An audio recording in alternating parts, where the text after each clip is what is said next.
I love Pop-Tarts. The brown sugar cinnamon is that's what I was going to say. There's also frosting-free ones. Why? Why would you do a frosting-free one? I know. They just look naked and weird. This is On Nutrition, a podcast from Mayo Clinic where we dig into the latest nutrition trends and research to help you understand what's health and what's hype. I'm Tara Schmidt, a registered dietitian with Mayo Clinic in Rochester, Minnesota. This episode, fueling exercise. Sports nutrition is a multi-billion-dollar industry. There are all sorts of products and pathways to help athletes reach their next level of endurance. But you don't have to eat 10,000 calories a day like Michael Phelps when he was training for the Olympics. Whether you're running a marathon, pursuing body recomposition, or just trying to get into the gym more regularly, there are ways to cater your diet to produce the best and healthiest results. Our guest is Alex Larson, an athlete, registered dietitian, and founder of Alex Larson Nutrition, a performance nutrition coaching company that helps endurance athletes curate simple and flexible eating patterns so they can concentrate on their competitions. Hi, friend. Hi. I'm so excited to talk with you today. I'm so glad that you're here. I love how our paths have just crossed in all different ways. We had no kids, just dogs when I met you, and now there's a lot of kids and still a lot of dogs. So many kids. Yes. You are now working with athletes of all different levels. And usually endurance athletes specifically. Runners, triathletes, cyclists. Those are kind of like my people. The longer, the better is what I say. The crazier, the better is what I would say. When they tell me they want to swim the English Channel or if they want to like do a 100-mile or an Ironman, I'm like, yes, bring it on, baby. So what are they seeking you out for? You're a dietitian, but is it meal plans? Is it supplement guidance? It's a little bit of everything. I divide it into two main buckets of work. The first bucket would be your day-to-day nutrition. So when you have a really busy lifestyle and you want to train a whole bunch, like day in and day out, people struggle with how to know how much to eat and when to eat because they hear all these different things on the internet and they have a really hard time translating what that means for themselves. And so I kind of help bridge that gap, taking all of the science and making it really easy for them to fuel their endurance lifestyle, but also being able to live just a normal, active life. And then the other bucket of work is fueling the workouts themselves, especially when you're doing high volume most days of the week. It's a lot. And so you need to be able to fuel that well, plus also prep yourself for an endurance style race. So I help navigate gels or chews or hydration mixes in your bottles and getting all the carbs in so that you can do all of those activities and not feel like a zombie the rest of the day.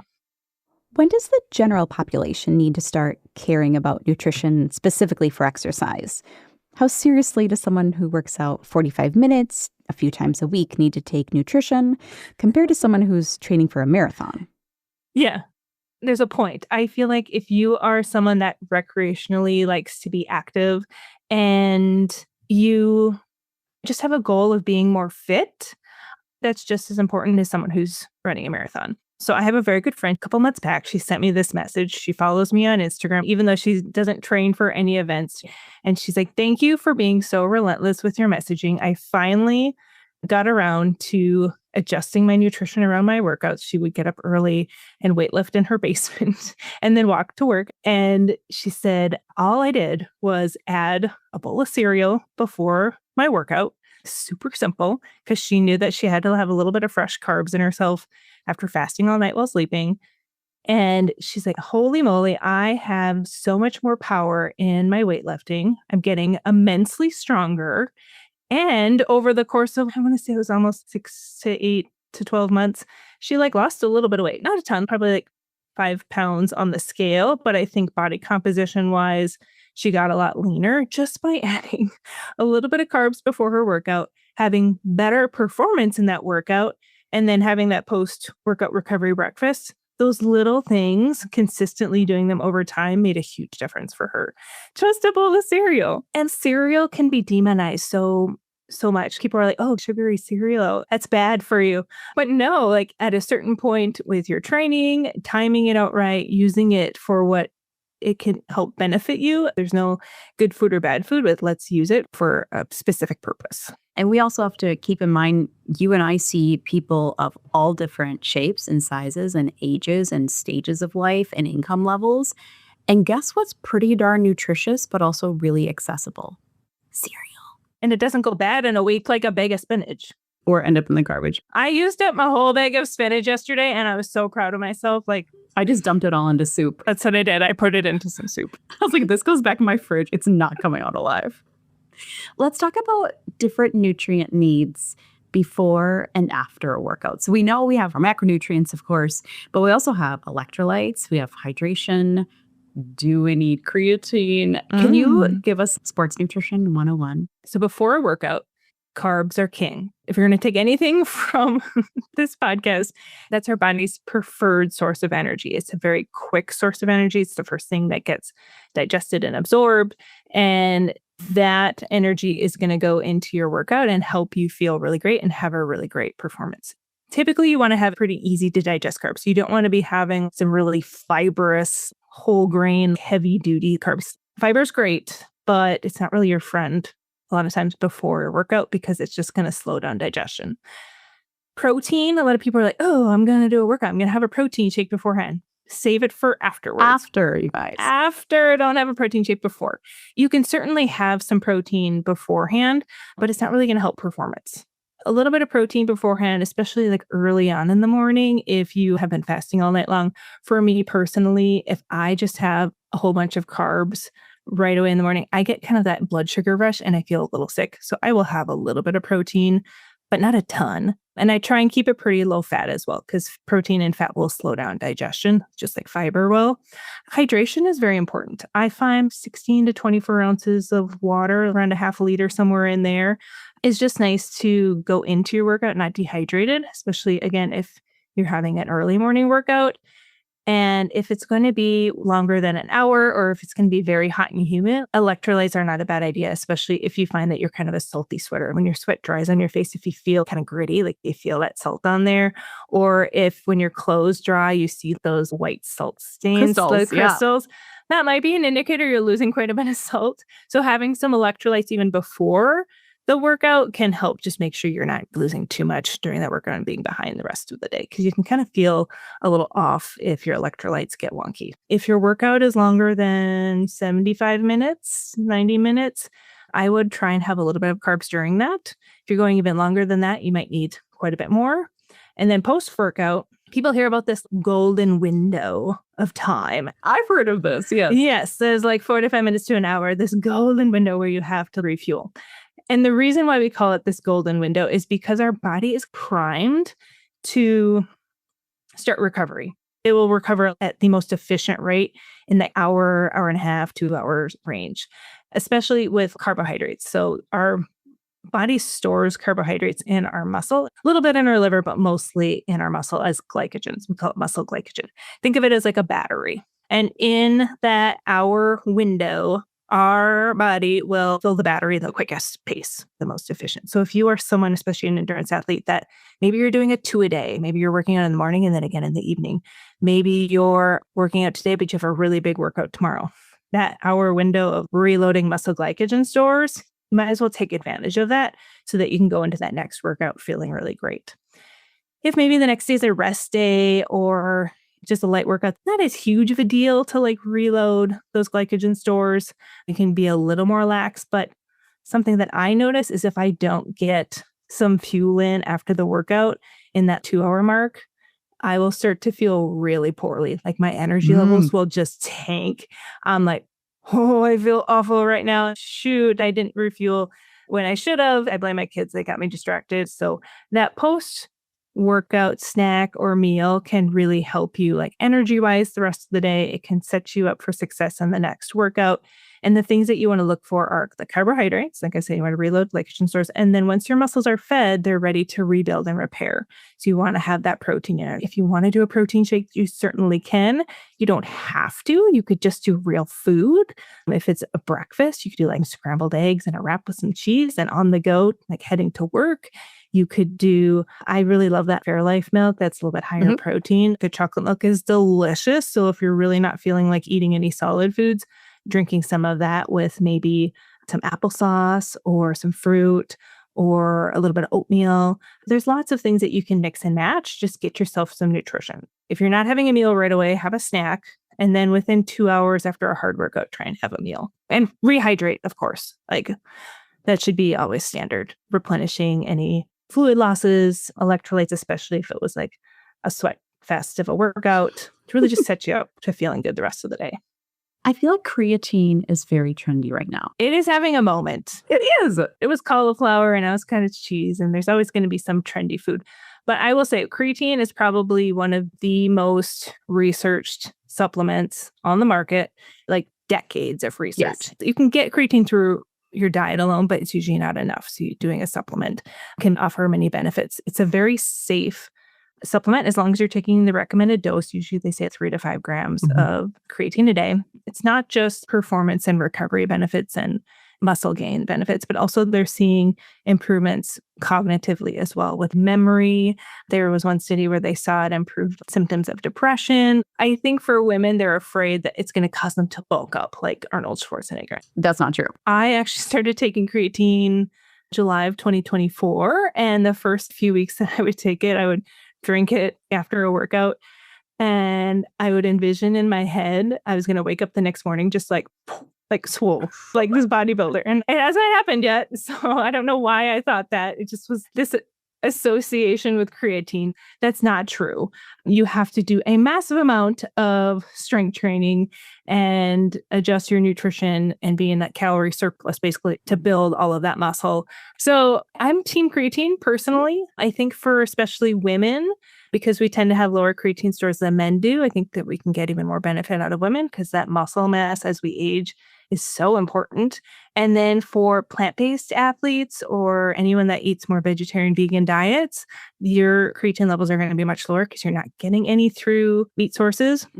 And creatine supplement is vegan. It's plant-based. So it would be obviously a lot more benefit for them as well. I also think body composition is trending, and it always has been in the fitness world. I mean, weight loss is never going to go away. It's always going to be not an obsession, but it's going to be a priority for people. It's an obsession for sure. Yeah. So we've got body recomp, which is often losing fat, gaining muscle. How do these nutrients play a role? And is this done through diet, through the gym, a little bit of both, I'm assuming? Do people come to you wanting to do, as they call it, body recomp? I have 2 other dietitians that work with me. We're a team. And we have usually around 60 to 70 athletes between the 3 of us. I would say like 90% have a body composition goal, which includes weight loss. But when they come to me, they're like, I want to lose weight. I'm like, well, what you really mean is you want to reduce your body fat percentage and maintain, if not gain some muscle, like look leaner. Sometimes for them, it's aesthetic, but a lot of times it's like, I'm carrying around this extra weight up a hill, or it's a lot more work to carry this around. You're running with a backpack on of weight. But here's the thing is when they try to lose weight, they notice they can't complete their workouts as prescribed. Their energy levels tank, their hunger level skyrockets, and it can only last so long. And then they kind of go back to what they did before. So they get really frustrated. So that's part of our role, is helping them strategically fuel themselves so that they can get themselves leaner, see some weight loss, maintain the strength and muscle, and still be able to train well, which is not an easy thing to do. Yeah. We have them take a food journal so we can monitor things because we don't want to put them at risk for low energy availability, for any injuries or illnesses. We want to make sure health is always our top priority. So making sure they're getting adequate protein consistently, that helps very much with recovery, especially when they're in a pretty high volume training program. And making sure that their protein is spread out throughout the day. We want them to especially get plenty of protein in the morning and midday, where most athletes just don't eat enough at breakfast and lunch. The busy work day, they will kind of skimp on things. And then when they get home, they'll have this massive dinner and they kind of graze throughout the evening. And that actually hinders body composition. So we try and front load the nutrition early on in the day when they're more active. And then by the time they get to dinner in the evening, they're full. Their hunger feels regulated and they can relax, go to bed, and then start the whole day over and feel great in those daylight hours. So timing of things, but also making sure that they're getting good meal composition. They're getting enough of what they need to support their needs. We will have them at a bit of a calorie deficit just because in order to see their weight come down, but it's not like a massive calorie deficit. Let's say your maintenance calories is around like 2,000 calories based off of your age, weight, height, activity level. We would have you below that to help encourage the weight to come down. But we would make sure that your workouts were fueled very well so that you still perform really well. And then you're not going into the rest of the day behind on nutrition and struggling with this crazy hunger. If you've ever trained for something, you know what kind of hunger I'm talking about. It's insatiable. It's kind of annoying because you're like, I just ate 2 hours ago. And so we help regulate that appetite with a good structure in meals and snacks to support what they're doing, but also doing it in a way like having still opportunities where we can really bring that body composition down.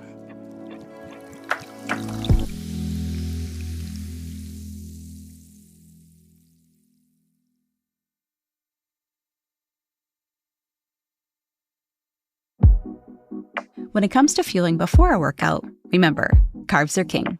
Fiber or protein, on the other hand, can slow down digestion, so save that protein shake for after.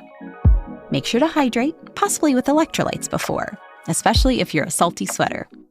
And take in some carbs during your workout if your session reaches 75 to 90 minutes. When you're all done, there's a golden window of 45 minutes to an hour to refuel. That's when your body recovers at the most efficient rate. It's particularly helpful to eat during that window to keep up your energy for later in the day. When it comes to body recomposition, creatine is a great supplement, particularly for women who want to gain muscle. And make sure to eat consistently during the day. Scatter your protein throughout breakfast, lunch, and dinner. Now that we understand the basics, let's get into the nuances of sports nutrition, like why running may trigger a certain rumbling in your tummy.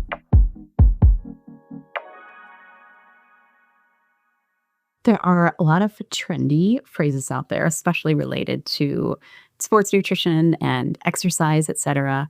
I'm going to name a few if you can explain what they mean and if they're important or not. Let's talk about cheat days. Do you hate that phrase? I do so much. I knew you would. Well, here's why. First of all, there's no like good or bad foods, right? Like food does not hold moral value. And so when you think of a cheat meal or a cheat day, it could be something like, I don't know, a candy bar or a donut. Those things actually in the right setting would not be like a bad thing. They would be a great thing. There's a time and place for everything. And I think Let's not assign morals to inanimate objects. yeah, exactly. Pop-Tarts are a good example. People are like, oh, that's like junk food. You are the Pop-Tart queen. I know. I love Pop-Tarts. The brown sugar cinnamon is Oh, like, yeah, that's what I was going to say. There's also frosting-free ones. why? Why would you do a frosting-free one? I know. They just look naked and weird. They are one of our favorite pre-workout fuels because there's a little bit of protein and fat in them, but mostly carbohydrates. They're really easy to like travel with. They're shelf-stable. They're so convenient. They taste great. And this is not me saying like you should have a Pop-Tart every single day, but there's a time and place and a frequency that it would make sense for an athlete. If you were someone that lives a very sedentary lifestyle, then you don't need all of that carbs and sugar, and Pop-Tarts would not be an appropriate thing on a regular basis. So for unique situations, those types of foods that would be seen as like cheat foods or cheat meals or cheat days just don't apply. I want people to eat in a way that feels good for them, that they have a good relationship with food in their body. I want food to be someone's like ally. It's their greatest training partner. It's one of life's greatest pleasures. I feel like, Tara, you and I are dietitians because we love food. We love food. I love it. Like the highlight of my night last night was realizing that the hard-boiled eggs I made actually turned out soft-boiled, and then I made ramen, and we had some leftover. It's in my fridge. Homemade ramen with jammy eggs is in my fridge right now. Yes. Like as soon as I saw they were jammy and my kids weren't going to eat them, and my husband and I looked at each other, we're like, we're making ramen. We're so That's how I use it. excited. My spinach. Is that how I use it for your spinach? Yes. Oh my God, we are living the same life. It's a little scary. So like we love food, and I don't want anyone to feel like food is evil or, oh, I can't eat that. That literally hurts my heart to tell someone that they can't eat something. And so this is why I work with the people I do, because I'm always trying to find ways like, here, yes, have this oatmeal cream pie or have this like Pop-Tart. It just works with my love for food. And the word cheat does not have a positive association. You can't feel good about a day where you assigned yourself, I am cheating on my diet. And it's not like you can just bounce back from a cheat day and go back to eating really, really well the next day. That's not how it works. I feel like there should be indulgence foods in everyone's life, but there should be a time and place and a quantity that would be appropriate, and to just move on from that. So calorie deficit, I think we've covered this one, right? Yeah. Appropriate if you are attempting weight loss, and you can be in a 250 calorie deficit or 1,000. There's a difference there. I wouldn't recommend 1,000. Under fueling can be pretty dangerous. If you're eating like a 1,200 calorie diet, you're in a massive deficit and you're probably feeling really low energy and really poor. There's a lot of consequences to that. And so I think a little bit of calorie deficit temporarily can be really helpful, but it shouldn't be a long-term for everything. What about this term muscle protein synthesis? I think of it as like muscle building. So when you think of protein, when it gets digested, the little amino acids break up and then they get made into muscle fiber. And so it's like building on our current muscle, building more muscle mass. Carb loading. Were you in high school when people did like massive pasta parties before track meets? Yes. Or like a soccer game? What is with the pasta parties? I love them. I love a good pasta party. But carb loading is a little different now in my mind. So the object of a carb load is to fully top off and load up those muscle glycogen stores, because it doesn't help you necessarily go faster in your race, but it will help you go farther at your desired pace before you fatigue. If you've ever ran a marathon, most athletes, the wheels will fall off in the final 10K. That's where people will start to kind of hit the wall. They'll start to really fatigue. They'll slow down. And I find that you go in with a really good carb load and you fuel well earlier in the race, that's where that final 10K actually is where you pass people. Mm-hmm. You don't hit that wall. You feel really great. The recommendations are like 8 to 12 grams of carb per kilogram of body weight. So if someone does the math on that, it is a massive amount of carbs. It is overwhelming. So carb loading is not just a pasta dinner the night before. For athletes that are doing an endurance event that's going to be longer than, let's say, 2 hours, you might be doing like a full day event. So you have to start really early on in the day and you just kind of keep eating high carb foods all day long. You keep the protein and fat really quite low. That way you can get in enough carbs before you feel like you're going to be too full. And that's where sometimes you have to do multiple day, because some people can't take in 600 to 700 grams of carb in a day. So they might do a little bit lower range for a couple of days to really fully load those glycogen stores. You kind of show up on race day feeling like a puffed up chip bag because for every gram of glycogen that gets stored in your muscles, it stores about 3 grams of water. Yes. So it's pretty common to see your weight jump up 3 to 5 pounds in just water weight from that glycogen storage. But that's a good thing because you're going in nicely hydrated. You've got a good energy store. And then with a good fueling plan during that race to spare some of that glycogen to be able to use later on in the race, you feel pretty good start to finish. I feel like I would be so good at that, but I actually have to like do an endurance race in order to justify it. You know, it's not as fun as people think it is. The thought of it sounds amazing, but it gets old pretty quick. I mean, you can do like candy, like Swedish Fish or like Sour Patch Kids, like the really high sugar, low fat candies work well. I find doing some savory things like rice or even a little like vegetarian sushi that you can dunk in soy sauce. Mm-hmm. Yeah, it's good to have some different flavor profiles. Otherwise, you get really tired of the sweet stuff. But it's a lot, the carb loading. Is that why you can hit a wall in the race because you're out of those stores of glycogen? Yeah, it's like basically your body's out of energy. You feel really awful and you either like stop or slow way down in order to still function. If you were then to eat during the race, again, like we're talking about marathon runners doing gels or peanut butter and jelly sandwiches I've seen on the side, how fast is it going to work? With a gel, so if you're having straight up sugar, usually like 10 to 15 minutes, where you start to feel it. But once you get behind on nutrition, it's really hard to get caught back up. If you hit a wall and you take a gel, it's going to be a sufferfest for a while, and you're going to have to take quite a bit of carbs to get yourself to come back. I have this saying in endurance sports, you eat before you're hungry, you drink before you're thirsty, so that you don't get behind and have that kind of delay in performance. Are there any other myths or misconceptions that you want to debunk? Fasted workouts. Okay, it sounds kind of miserable to me, to be honest. Why would you torture yourself like that intentionally? So a fasted workout would be going into a workout basically in the morning after you woke up, not taking in anything. And you're still fasting. And then trying to exercise during that. There's a belief that you are training your body to burn fat as energy, but you don't really train your body to do that. It's basically Yeah. just being able to tolerate the suffering is my thought on it. Or you're just going at such a low effort that your body is not using quite as many carbs as it would Mhm. be if you were running at more of a faster pace. But they've done the research and there really isn't any body composition benefit by doing workouts. So to me, I'm like, hey, let's enjoy these workouts. Let's get the most out of them performance wise, because that's what's going to trigger your body to adapt and getting stronger and more efficient and have better endurance. So please, please, please go into your workouts well fueled. What should we avoid before we exercise? You talked a little bit about fiber. We know protein and fat kind of can slow things down.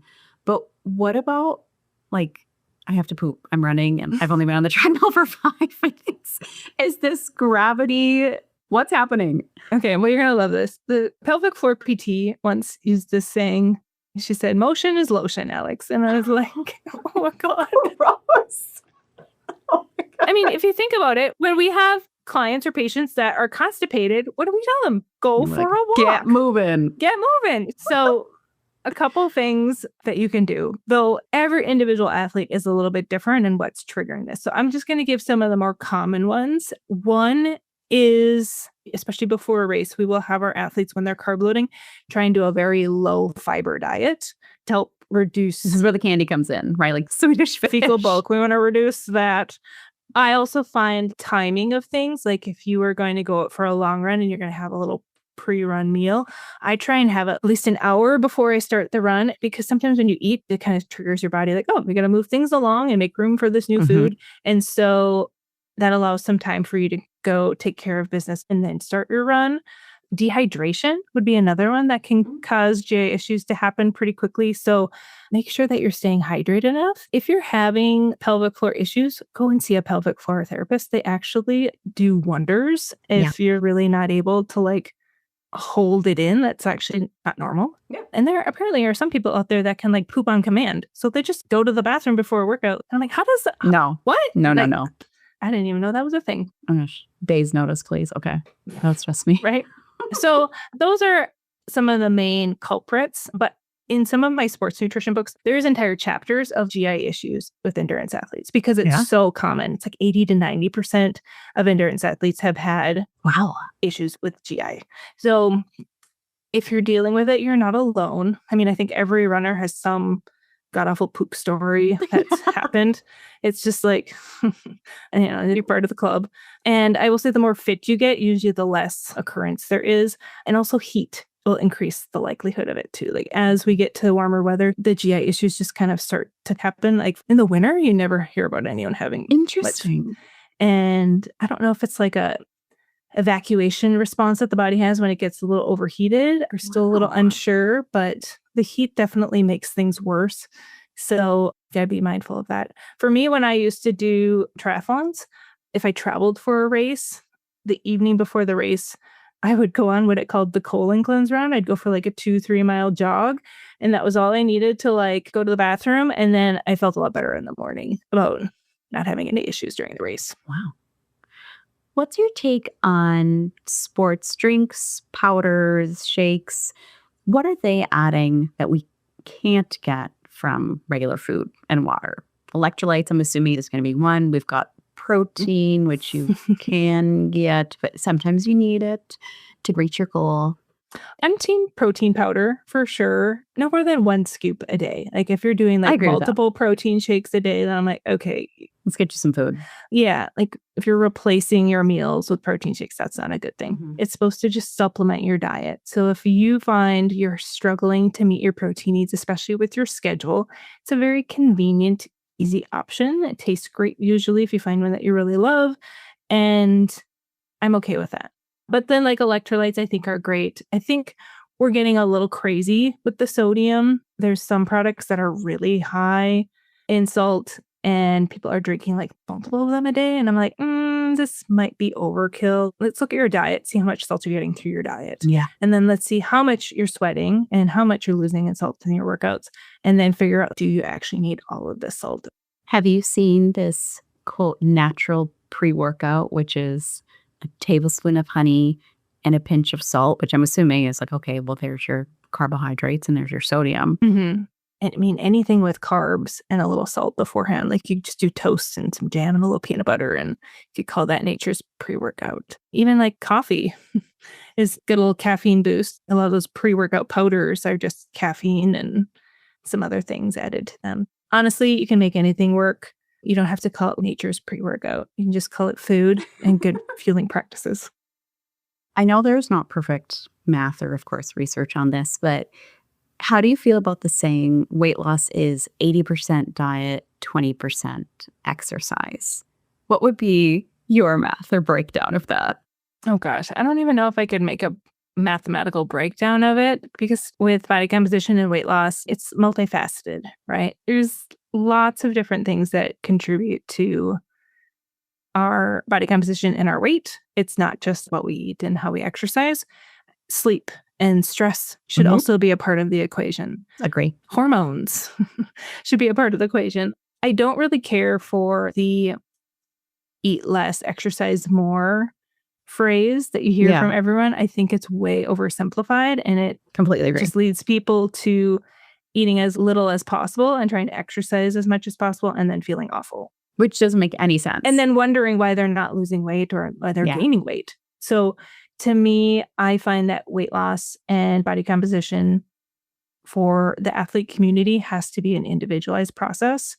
We have to look at the individual and figure out how can we help them see some weight loss while they still enjoy their life, can still eat like a normal person that works with their schedule. They don't have to do some like crazy restrictive diet that totally upends all of their life and they can't even achieve it for longer than 2 weeks. Let's build something that's sustainable, makes them feel like they're still eating like themselves, but they just feel better and have more energy and are able to complete their workouts and live life to the fullest. Building a structured plan that they can actually achieve long term, to me, is more important than any mathematical equation. I could not have said that any better myself.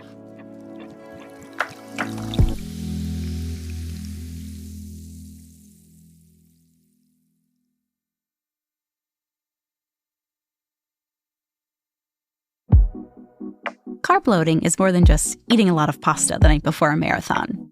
In fact, it can be a full-day event, or even last several days. You'll want to keep protein and fat intake low, and eat 8 to 12 grams of carbohydrates per kilo of body weight. During the endurance exercise, keep in mind to eat before you're hungry and drink before you're thirsty, so you don't have a delay in performance. And remember, you can't cheat with your food. There's a time and a place for certain things. Finding the right eating pattern for you is an individual process, so be gracious with yourself and reach out to a professional if you need help figuring out your nutritional needs or why running gives you GI issues.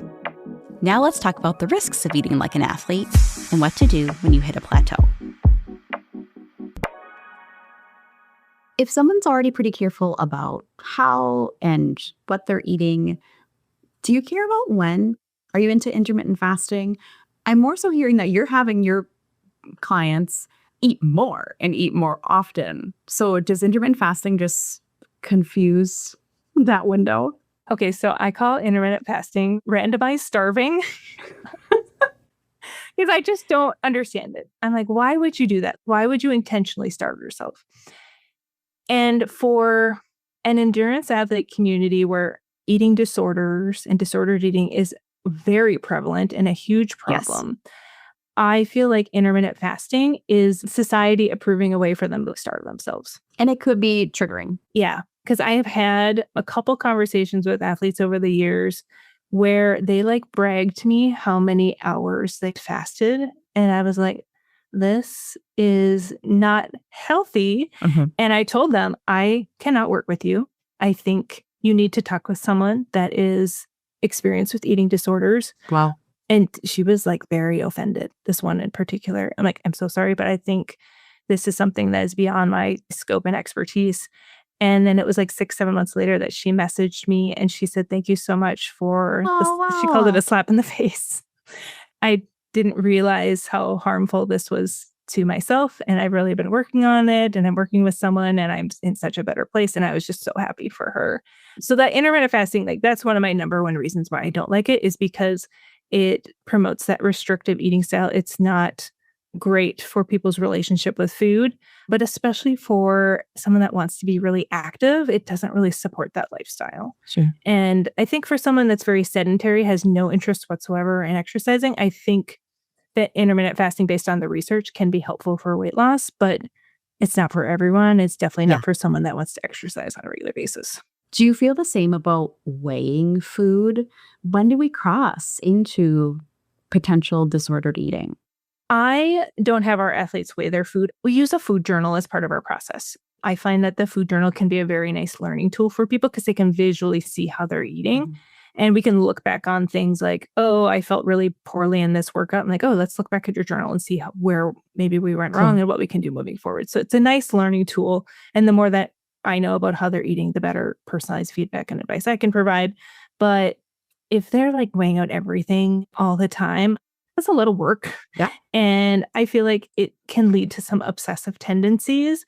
And I want eating and food to feel really natural for people. So as they're journaling, I'm like, if you have no idea what portion size chicken breast you're putting in your salad or how much cereal you're putting in your bowl, like just measure it out so you can eyeball it in the future and know you're in the ballpark. Like, let's be intentional about how we're learning, but not like obsessive.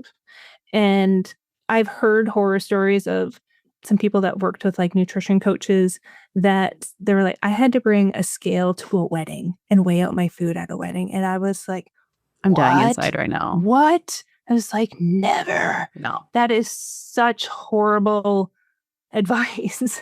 So Yeah. there's some really toxic things out there that are just more harmful than good. So if someone ever recommends that to you, do not take Run. that advice. Run away. And let's hone in on all the aspects of nutrition, not just be obsessive about being a certain number on the scale or a certain body fat percentage. Let's do it in the healthiest way possible. How do you help your clients who practice vegan or vegetarianism, especially with getting their protein in and increasing their muscle mass? I find that if, especially an athlete is going to eat vegan or just some version of vegetarianism, they should work one-on-one with a dietitian. I think it's just very important to make sure that they're getting all the nutrition that they need. I'm not personally plant-based, but we certainly work with plant-based athletes. I think protein is definitely one, because sometimes with protein, especially some of those plant-based foods where they're trying to mimic meat, they can be really high in fat, or some of the tofu-based dishes can be really high in fat, and that can really bring your calories up very quickly, especially if they're wanting to improve body composition.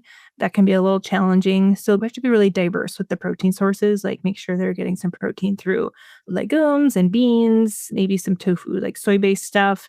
Some protein replacement products I think are great, but it doesn't have to be like the standard. I think it's a matter of being strategic to get enough protein, get carbs in a nice way. It's usually pretty easy to get plenty of fruits and vegetables with them, and just making sure that it's adequate and then fueling their workouts well too. We, as dietitians, are obviously familiar with the concept of food as medicine, but are there certain foods we can target for recovery or cramping, inflammation? Do you have any magical foods for those concerns? For recovery, it's all about reducing inflammation. So if you think of like anti-inflammatory nutrients or foods, I think of foods rich in omega-3s, like your salmon, your fish, flaxseed would be things that I would try and incorporate, or doing some sort of like omega-3 supplement. Tart cherry juice has some pretty good research on taking that in the evenings, helping with sleep, helping with recovery. But honestly, like just getting enough nutrition, getting it at the right time is going to have more benefit than trying to consume lots of some superfood. When a client feels like they're hitting a plateau on a specific goal, are there any pieces of advice that you give them, nutrition or otherwise? Yeah, I'm actually kind of in a plateau myself with my own cycling training. And it's hard when you're in it. It's frustrating. And I have to remind myself, like, okay, if I were my own client, Yes. what would I tell myself? And consistency. Progress and results is never linear. I think that's really important for people to understand. And especially if for a while it has been a really linear. I've seen like really good gains in performance, or maybe you've seen body composition really decline nice and steadily. It's never going to stay linear. So you have to be prepared for some plateaus and not panic and not make some really like crazy drastic changes, right? Stay with what you've been doing, stay consistent with it. Fight through that plateau. Fight through the plateau, but don't go crazy and make massive amounts of changes. And I think it's certainly okay to be curious and maybe do a little food journaling. Say like, oh, is my protein like dropped recently? Or what's going on in my life? Is there more stress in my life right now? Am I not sleeping as well as I usually am? Are we kind of in a transition of seasons, which I think is kind of one of my reasons of why my body's kind of had a plateau, is just the chaos of spring with kids and like the transition to like warmer weather. It's like, no, I got to stay the course. I'm going to work through this and I'm going to come out of it, but you can't freak out or panic. Stay with the plan. Which is hard. It is so hard. Trust me, I have been trying not to panic because I'm like, saw all of this progress all winter long. And then now I'm like, I've just been feeling more tired than usual. Something's going on. And I've just been talking with my team, like, any ideas? And they're like, sounds like just like mom stress, Alex. I'm like, okay, all right, fine. That I can deal with. In addition to being a super mom, you're also an accomplished athlete in your own life. You've got your Ironman poster behind you. What are some of your favorite ways to fuel your exercise? I like Pop-Tarts before a workout. Those are really easy. Or sometimes just some applesauce, especially if it's like early in the morning and I just don't have much of an appetite. I'll do like an applesauce squeeze pouch, my kids' favorite snack. I'm like stealing those. Sometimes I'll just do some sports fuel. Being a sports dietitian, I have a little bit of a problem collecting sports fuel. I'm like always ordering stuff and trying new stuff. So I usually just come down here sometimes and I just take like a gel or some energy chews. And I'm really liking gel-wise Morton gels, which are kind of pricey, but they're really trendy right now. They're amazing, but they're so expensive. That's like the number one downside of them. There's a newer brand called Carbs Fuel.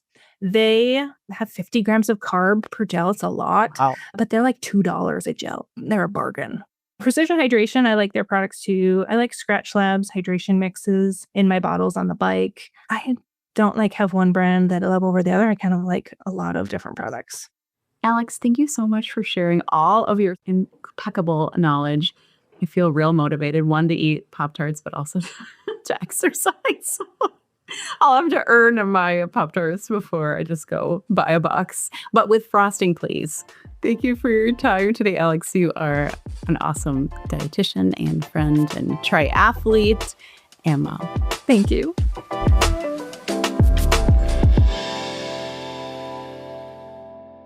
It's great to be mindful of your diet.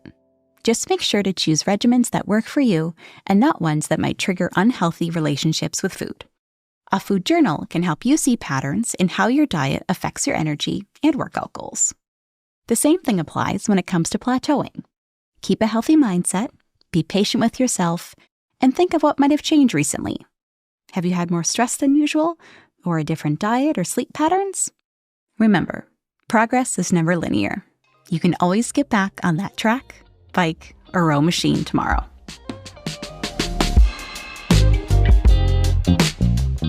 That's all for this episode, but if you have a follow-up question, leave us a voicemail at 507-538-6272, and we'll answer it in a future episode. On the next episode of On Nutrition, nutrition during cancer treatment. Something that to me or to you, Tara, might taste disgusting, it would taste wonderfully to that patient because it's much harder for them to taste things. For more tips on eating like an athlete, check out Alex's podcast, Endurance Eats. And for more On Nutrition episodes and resources, check us out online at mayoclinic.org/onnutrition. And if you found this show helpful, please subscribe and make sure to rate and review us on Apple Podcasts or your favorite podcast app. It really helps others find our show. Thanks for listening. And until next time, eat well and be well.